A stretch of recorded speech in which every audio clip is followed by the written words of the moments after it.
We often think of the American Revolution as this clear underdog story, but consider this.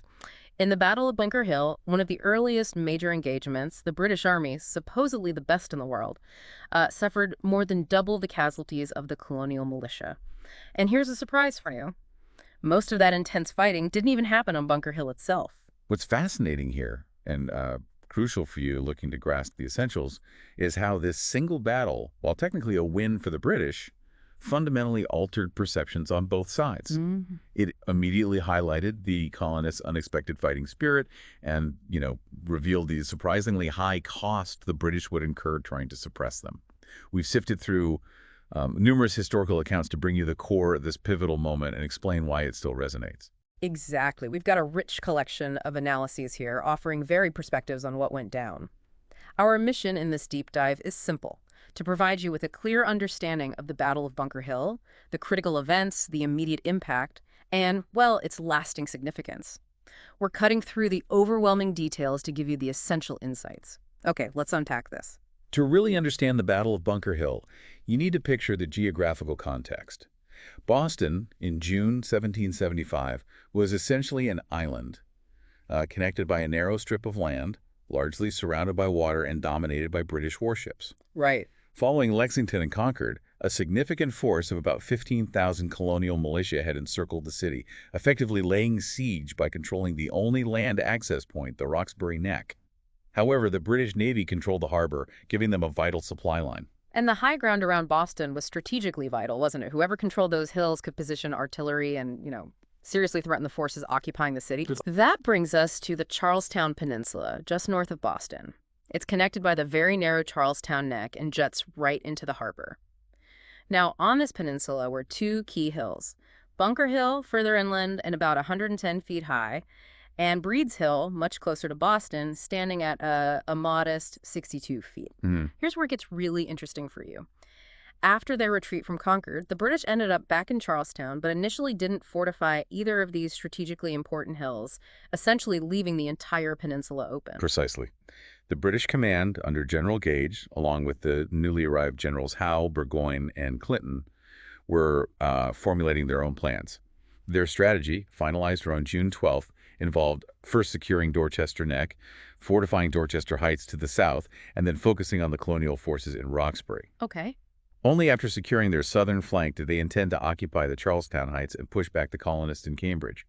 This entire operation was scheduled to commence on June 18th. But the colonists caught wind of this plan, didn't they? It wasn't exactly a closely guarded secret. That's right. On June 13th, the Massachusetts Provincial Congress received crucial intelligence from a reliable source in New Hampshire, a gentleman who had overheard British commanders discussing their strategic intentions for both Dorchester and Charlestown. Ah.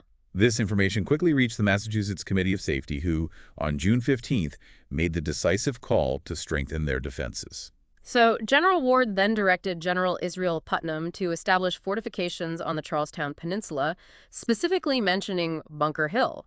But as we hinted at the start, the main action unfolded on the other, smaller hill. Exactly. On the night of June 16th, Colonel William Prescott led approximately 1,200 colonial troops onto the peninsula. These men were drawn from various Massachusetts and Connecticut regiments. Right. Initially, there was some discussion among Putnam, Prescott, and their engineer, Captain Gridley, regarding the optimal location for their defensive works. While some initial effort was put into Bunker Hill, Breed's Hill, due to its closer proximity to Boston, was ultimately deemed the more strategically advantageous and defensible position. And so, under the cover of darkness, Prescott and his men began to dig. What exactly did they construct on Breed's Hill? They constructed a square earthen fort known as a redoubt on Breed's Hill.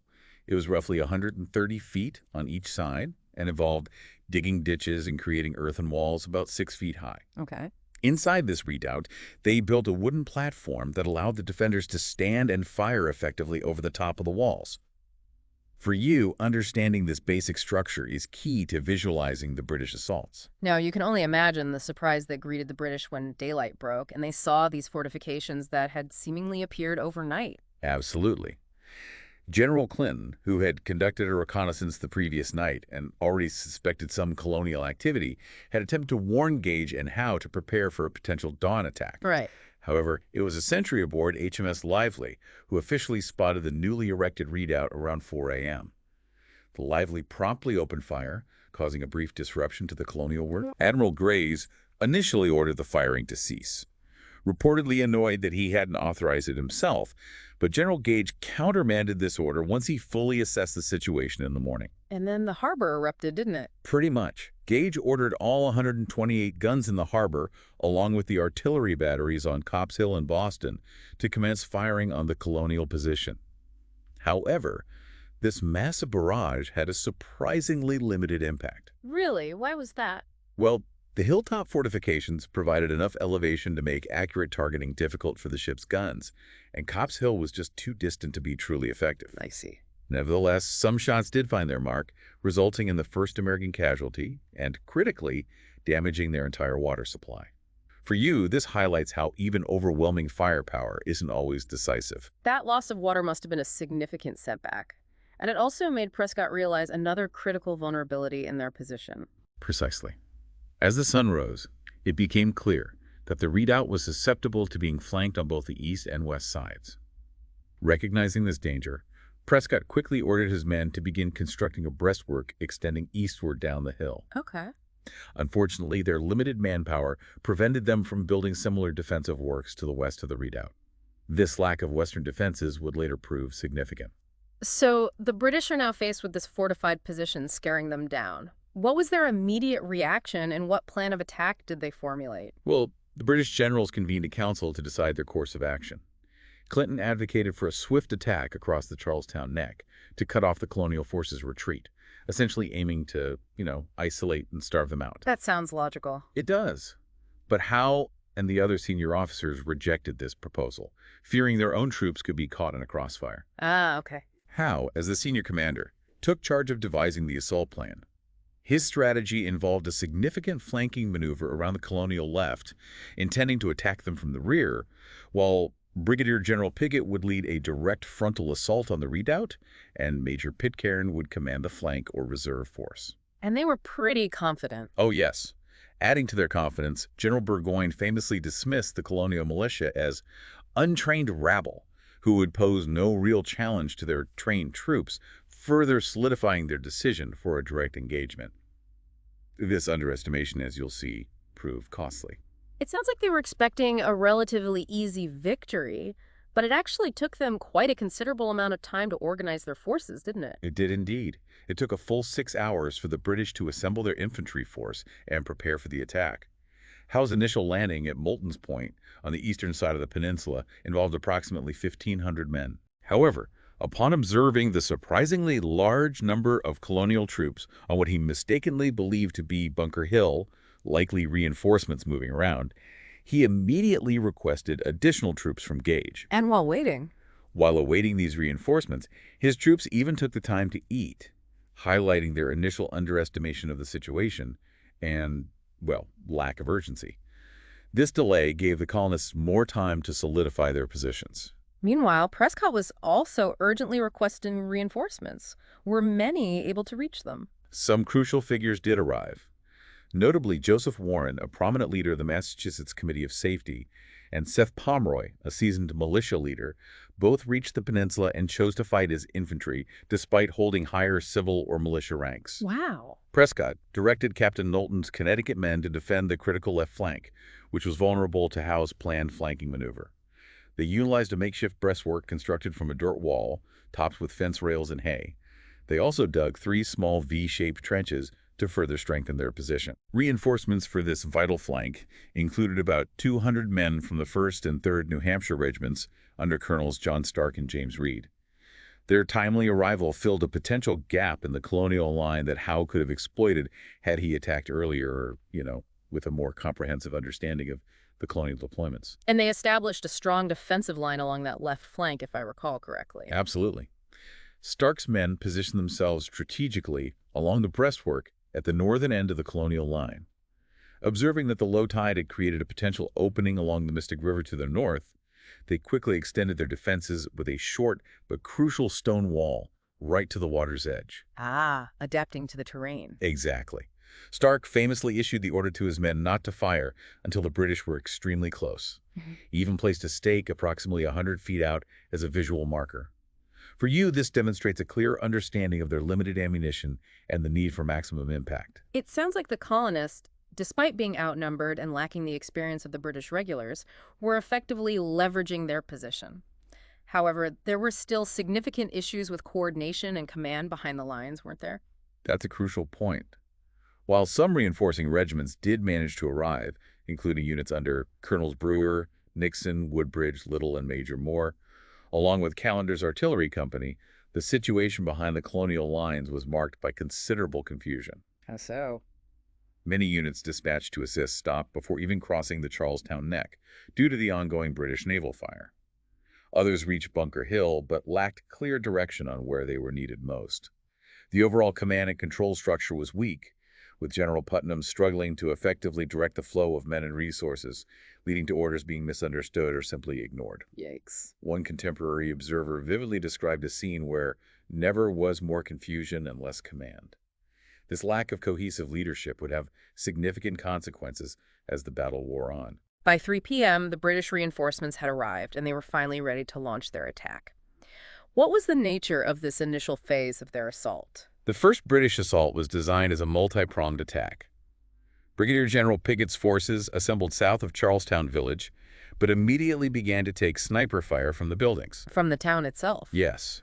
In response, Howe requested that Admiral Graves suppress this fire, leading to the drastic decision to fire a carcass, an incendiary projectile, into the village, and then send in a landing party to set the entire town ablaze. Wow, they burned the town down. They did.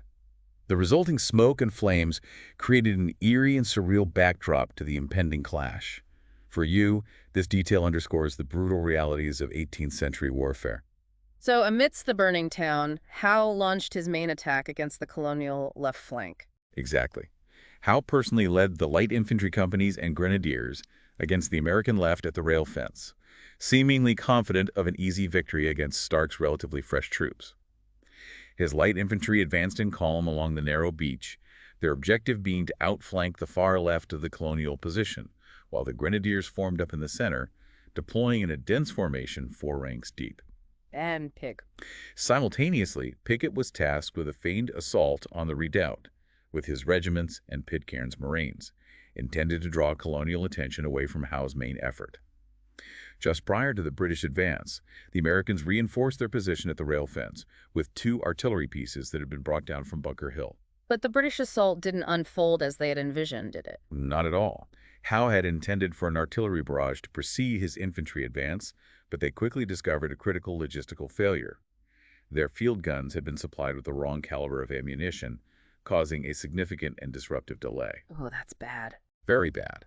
The terrain itself also proved to be a major obstacle for the advancing British. They had to push through waist-high, uncut grass, which concealed uneven ground and a network of crisscrossing rail fences that further disrupted their tightly formed ranks. That's tough going. Adding to their difficulties, the British regulars were encumbered by unnecessary equipment and suffered from the intense heat in their heavy wool uniforms under the afternoon sun, a heat exacerbated by the nearby inferno in Charlestown. And when they finally came within firing range, the Colonial fire proved to be absolutely devastating. Precisely. As the British closed in, they were met with a surprisingly heavy and remarkably accurate volley fire from the colonists. The rail fence provided a stable rest for the Colonial muskets, significantly improving their aim, and offered some minimal cover from any return fire. So Stark's order worked. It certainly seemed to. Under this intense and sustained fire, the British light infantry companies were effectively decimated and forced into a chaotic retreat, some even fleeing all the way back to their boats. James Abercrombie, leading the grenadiers, suffered a mortal wound. And Pickett's feint. Pickett's supposed feigned assault on the redoubt also fared poorly. By stopping to exchange fire at a distance, his regulars were fully exposed and sustained substantial casualties.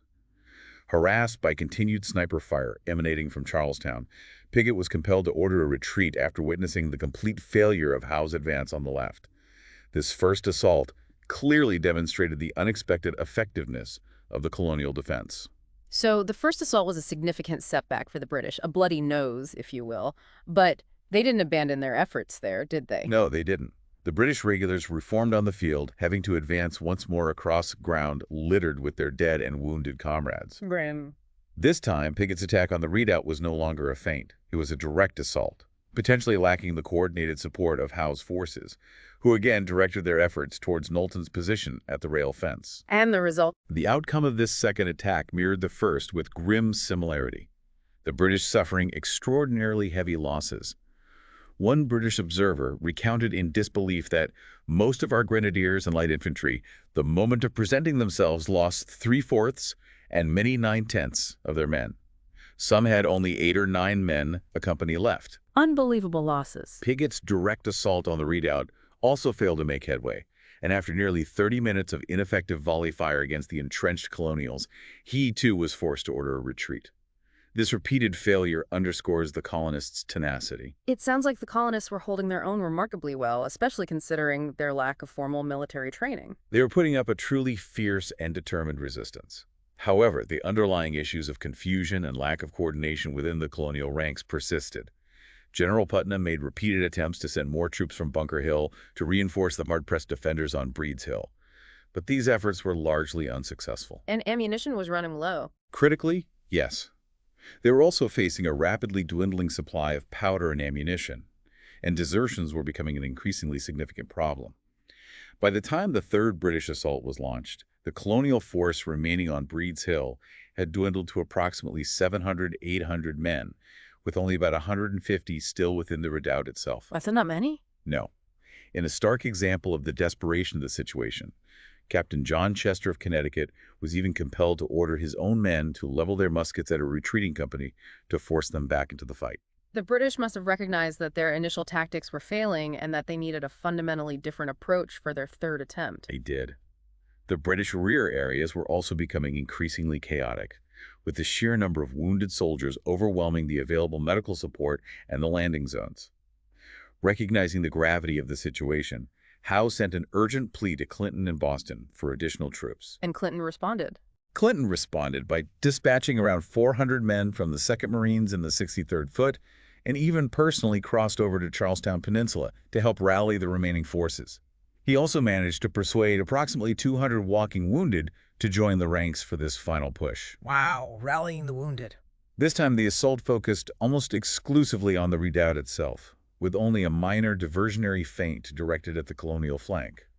Crucially, Howe ordered his men to discard their heavy packs and any unnecessary equipment.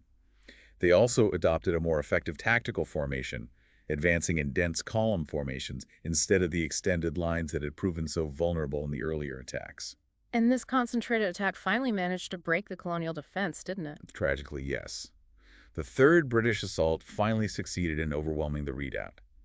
However, the final volleys fired by the desperately defending colonists tragically resulted in the death of Major Pitcairn. Pitcairn. With their ammunition completely exhausted, the battle within the redoubt devolved into brutal, close-quarters combat.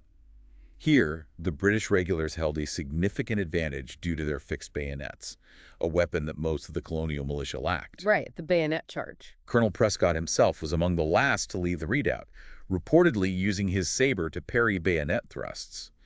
It was during this final, chaotic retreat from the redoubt that the brave Joseph Warren was killed, a significant blow to the Patriot cause. But the colonial withdrawal from the peninsula wasn't a complete and disorganized rout, was it? No, it wasn't. The withdrawal of the colonial forces from the Charlestown Peninsula was made possible, in part, by the disciplined and strategic retreat of the men positioned along the rail fence, skillfully led by John Stark and Thomas Knowlton. The rearguard action. Their steadfast rearguard action prevented the British from encircling the remaining colonial troops on Breed's Hill. Even General Burgoyne, a British officer, later praised their orderly retreat, famously stating that it was no flight. It was even covered with bravery and military skill. High praise from the enemy. Indeed, this effective rearguard allowed most of the wounded colonists to be evacuated. General Putnam did attempt to rally the retreating troops on Bunker Hill itself, but the withdrawal from Breed's Hill was too rapid, ultimately leading to the abandonment of several artillery pieces and entrenching tools. And casualties during the retreat. Tragically, the majority of the total colonial casualties actually occurred during this retreat across the vulnerable Charlestown Neck, as they were exposed to British fire. By approximately 5 p.m., the British had finally gained control of the peninsula, but the victory had come at a tremendous cost. The casualties suffered by the British were truly staggering, especially amongst their officer corps. They were. The British incurred a total of 1,054 casualties, 226 killed, and 828 wounded. What is particularly striking and indicative of the ferocity of the fighting is the disproportionately high number of officers among these casualties. A huge number of officers. Yes. General Clinton famously noted in his diary that a few more such victories would have shortly put an end to British dominion in America, echoing the famous Pyrrhic victory. The British losses included approximately 100 commissioned officers killed or wounded, a significant blow to their leadership structure in North America. Even much of General Howe's personal staff became casualties during the engagement. For you, this highlights the unexpected resilience and effectiveness of the colonial militia. And what were the final casualty figures for the colonists? Colonial losses were significantly lower in total numbers, amounting to around 450, with approximately 140 killed. The majority of these casualties occurred during the final withdrawal across the Charlestown Neck. Right, the retreat. Major Andrew McClary is generally considered to be the last colonial officer killed in the battle, struck by cannon fire as they retreated. The death of Joseph Warren was a particularly profound loss for the Patriot cause, as he was a key political and intellectual leader in Massachusetts. A major loss. Additionally, a number of wounded colonists were captured by the British, with about 20 of them later dying as prisoners. The colonists also had to abandon most of their artillery pieces and entrenching tools on the peninsula. Initially, the news of the battle was somewhat misconstrued and reported as a clear colonial defeat, simply because they had ultimately lost control of the ground. But its broader impact went far beyond just a tactical loss, didn't it? It did indeed. Despite being a tactical victory for the British, the sheer number of casualties they sustained sent a powerful message. It unequivocally demonstrated to both sides of the conflict that the colonial militia, even with their comparative lack of formal training and battlefield experience, were capable of standing and inflicting very heavy losses on seasoned British regulars in a sustained engagement. A real confidence boost for the Americans then. Definitely. When George Washington, en route to take command of the newly formed Continental Army, received news of the battle, the initial reports, though somewhat inaccurate in their details, gave him a crucial glimmer of hope that his forces might indeed be able to effectively challenge the British. This psychological impact was immense for the nascent American cause. And the political repercussions were also quite significant, weren't they? Absolutely. The Massachusetts Committee of Safety, much like they had done following Lexington and Concord, attempted to leverage the narrative of the battle for propaganda purposes. While their official report didn't reach England before General Gage's own account, Gage's surprisingly detailed and alarming report sent shockwaves through the British military establishment, forcing many to seriously reconsider their previously dismissive views of the colonial military capabilities. So it really shook things up in London. It did.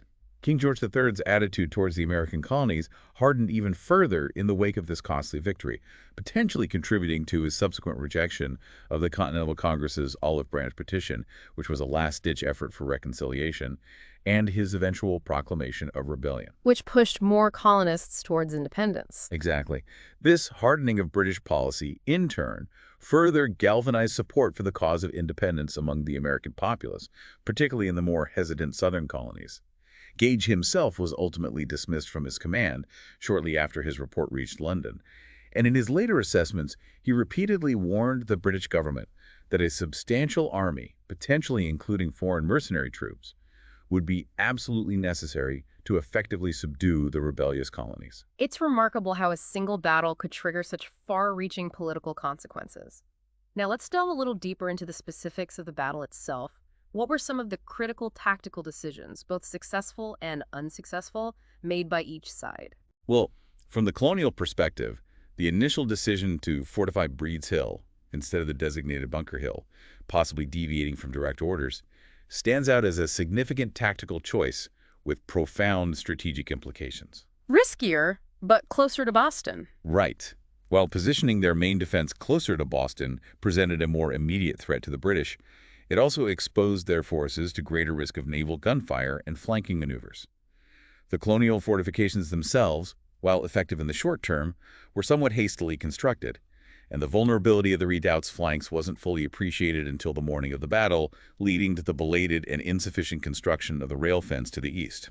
And manpower issues. Manpower on Breathe Hill remained a constant concern, particularly towards the northern end of their defensive line, a weakness that could have been severely exploited by the British had reinforcements not arrived when they did. The persistent issues with poor command and control behind the front lines, compounded by the alarmingly limited supply of ammunition, undoubtedly hampered the overall colonial effort and directly contributed to their eventual loss of the redoubt. Though Prescott thought they could have held on. However, it's worth noting that Colonel Prescott himself firmly believed that they could have successfully repulsed the Third British assault if they had received adequate reinforcements and a sufficient resupply of ammunition. Finally, the well-executed and disciplined withdrawal, led by Stark and Knowlton, prevented a complete rout and allowed for the survival of many of the colonial wounded. And from the British perspective, what were their key tactical missteps and successes? The British response after first spotting the colonial fortifications was arguably too slow and demonstrated a significant underestimation of the threat.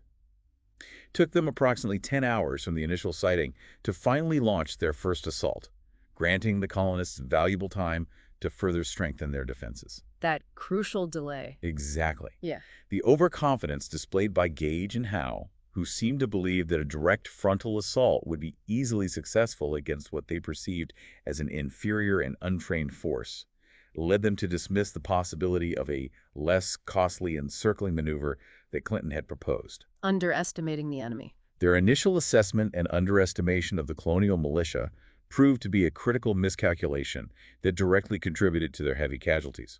The initial artillery bombardment from the harbor in Copp's Hill was largely ineffective due to the wrong caliber of ammunition being supplied to the field guns, a significant logistical failure. Right, the ammo mix-up. Howe's decision to dilute the main attack on the redoubt with flanking assaults against the colonial left, and the chosen British formations themselves advancing in long, dense lines while weighed down by unnecessary equipment, made them exceptionally vulnerable targets for the more accurate and concealed colonial fire. Their repeated volleys often proved ineffective against the earthworks of the redoubt. But the third attack worked. The third and ultimately successful attack only succeeded due to the crucial shift in tactics, advancing in deep columns with lighter equipment and relying heavily on the use of bayonets in close combat. Even after securing the peninsula, Howe's subsequent refusal to press on into Cambridge, as strongly suggested by Clinton, represented a missed strategic opportunity. Howe's hesitation again. Later historical assessments have frequently pointed to Howe's hesitant and often indecisive leadership as a recurring weakness throughout his command in America. Some military historians even argue that Gage could have and should have utilized the Royal Navy to effectively cut off the narrow Charlestown neck, potentially achieving a less costly victory by isolating and starving out the colonial forces on the peninsula. The famous order, "Don't fire until you see the whites of their eyes," is so strongly associated with this battle. Is there any historical basis to this, or is it more of a legendary quote? It's a truly iconic line and undoubtedly a significant part of the Bunker Hill narrative. However, the modern scholarly consensus leans towards it being more of a legend than a verifiable historical quote from that specific battle. Ah, likely a legend then. While various historical accounts and even some purported eyewitnesses have attributed the statement to different colonial leaders present at the battle, including Putnam, Stark, Prescott, and even the artillery engineer Gridley, there's no definitive contemporary evidence to confirm who, if anyone, actually uttered those exact words. But the ideal was relevant. Oh, definitely. The core idea behind the phrase, emphasizing the importance of conserving limited ammunition and waiting for a point-blank shot for maximum effectiveness, certainly aligns with the strategic thinking of the colonial commanders, given their shortages. Makes sense.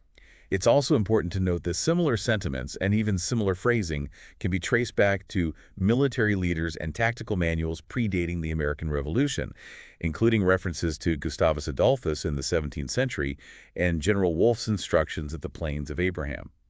So, while the specific quote might be apocryphal, it effectively captures the pragmatic and necessary orders given to the colonial troops due to their limited resources. This battle involved a number of individuals who would later become quite prominent figures in American history, who are some of the notable participants on both sides that went on to do significant things. You're absolutely right. On the American side, several participants went on to achieve notable careers.